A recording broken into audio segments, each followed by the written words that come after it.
So let's talk briefly about globalization, which is also a process that's related to modernization, urbanization, and social class. There are big questions that Manza asks in his textbook, including what are the origins of globalization? How far-reaching is globalization? What drives globalization? And what are the benefits and drawbacks of globalization?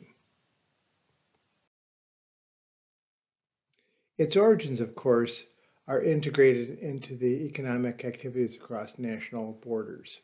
So you might think about people even centuries, 1,000 years ago, traveling around their regional areas of the world, trading and exchanging products as the beginnings of globalization, including exports, which is selling goods to other countries, and imports, which is buying goods from other countries. So we have, for example, a very robust, active import and export business with China.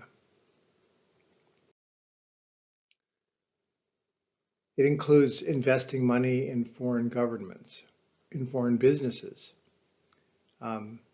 Investments that leave a country are part of what ties us all together. Emigration, which is a process of traveling from home to another country. So if you're an exchange student, if you're a person who works for an international corporation, you may be living part of your life here and abroad. And of course, factors of production, including capital, which isn't just money, it includes products, and of course, labor.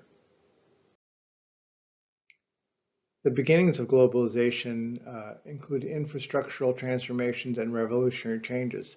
So in this country, for example, on a very small scale, just building interstate highways is one way of including not globalization, but on a national level, integration of the states. The expansion of railways across Europe and Asia and Latin America made a huge difference. When the West Coast and East Coast of the United States were connected together, that made a big difference in interstate commerce. The advent of the steamship and subsequent technological advances. Steamships were able to breach the oceans. And of course, communication transformations like beginning with the telegraph, and nowadays, of course, include all the different types of media. There were social structural transformations that happened as well. We began to shift with economic systems from pre-capitalist to capitalist. So from medieval times to more modern times. It occurred as a growing number of people became market dependent during the second half of the 19th century, so the late 1800s, and which is part of the reason that Great Britain was as great as it was. It spread itself around the world. There are measures of global economic integration. Integration involvement is a measure of the trade of as a proportion of the total gross domestic product or value of all goods and services sold in a market within a definite period of time. So how integrated is your country in the economics within the market? And it suggests that globalization will not prosper unless countries are trading with one another.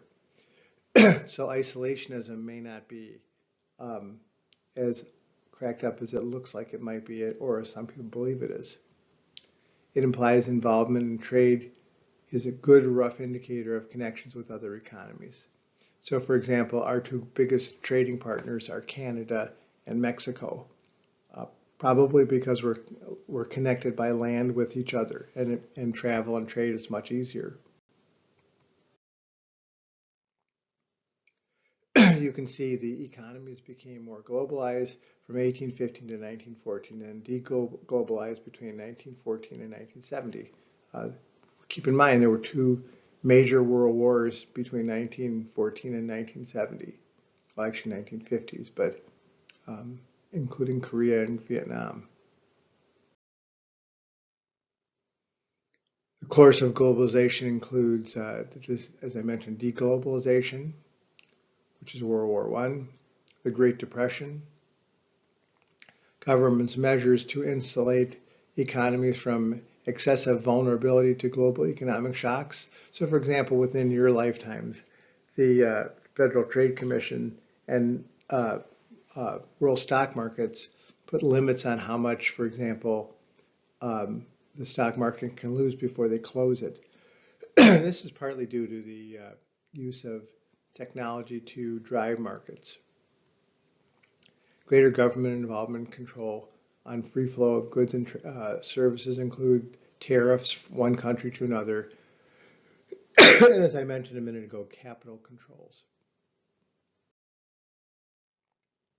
The course of globalization includes reglobalization between 1914 and 1970, which is removal of many state controls and restrictions on trade and capital flow.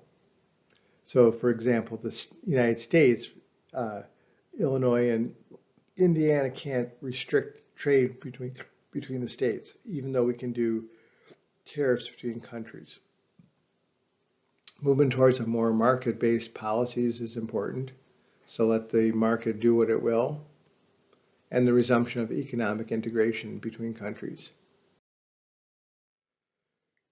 How far-reaching is globalization? Well, questions to consider include how far-reaching has been the resumption of international trade and investment? Do countries integrate equally with different parts of the world? And obviously that's not true. So for example, China may have a better foothold in the Asian market than the United States, which has a better foothold in North America and Europe.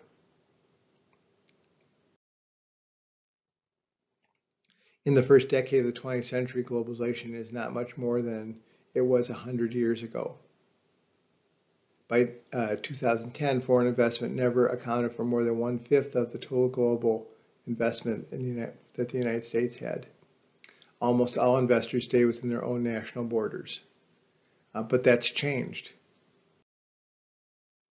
Importance of regions makes a difference as the economies integrate clusters around small regions, as I mentioned with China and the United States.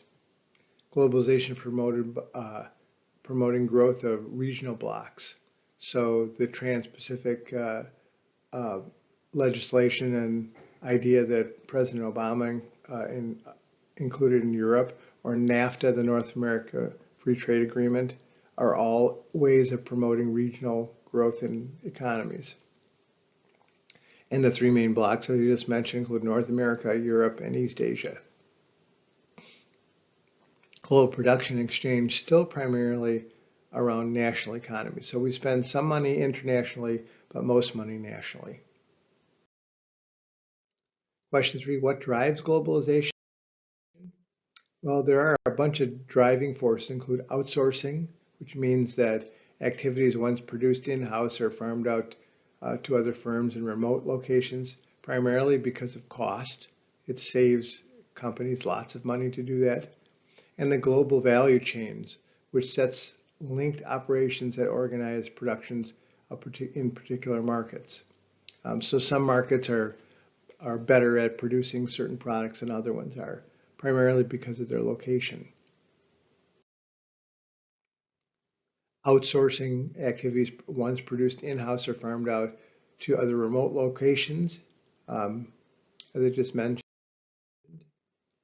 What role do global value chains play in globalization?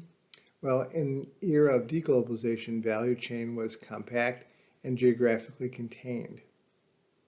Chains of operation is now often dispersed across nations, typically in neighboring countries. So while the United States might make cars, parts and some labor is farmed out both to Mexico and to Canada. The spread of global value chains provides some benefit to labor in host countries, but costs also exist. So there's never a free lunch.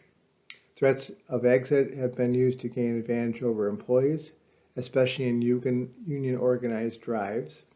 So for example, I grew up in Detroit, and the Detroit car makers would often send their products to Canada because it was cheaper. They were non-union.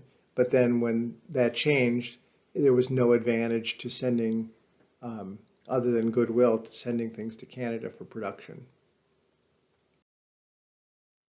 Question 4, what are the benefits and drawbacks of globalization? Well, of course, there are good things and bad things. Economic policies in developing countries between the 1930s and 1980s included the fact that most developing world countries experienced rapid industrialization, which would be a positive thing. Economies changed from agriculture to industry. I'm not so sure that's neither positive nor negative, but it's kind of a fact. That's the way things were. And state relied upon to regulate markets, provide protection to firms, control prices, protect local industries from global competition.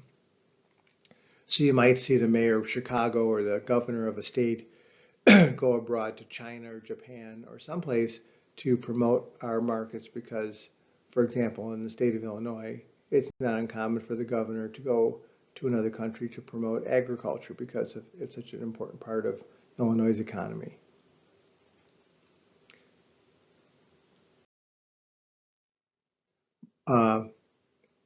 More about imports substituting industrialization.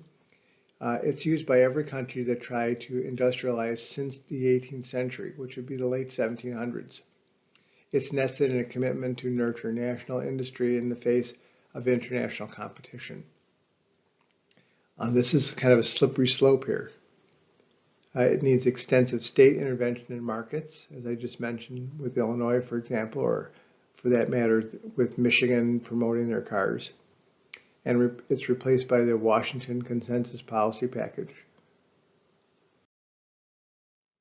NAFTA is a great example of that. Its proponents, those are the people that promote it, that ratification would result in the rising incomes for everyone. That's what they said would happen, creating tens of thousands of new jobs. The outcomes were increased cross-border trade and financial flows. The opponents said that ratification will result in creating lack of labor and environmental protections because of cutting costs, exerting downward pressure on wages and living standards. The outcomes were elevated levels of income inequality, so the top and the bottom got further and further apart, stagnating wages and living standards, expanded trade deficit with Mexico, job displacement for U.S. workers. So those were what the opponents were worried about.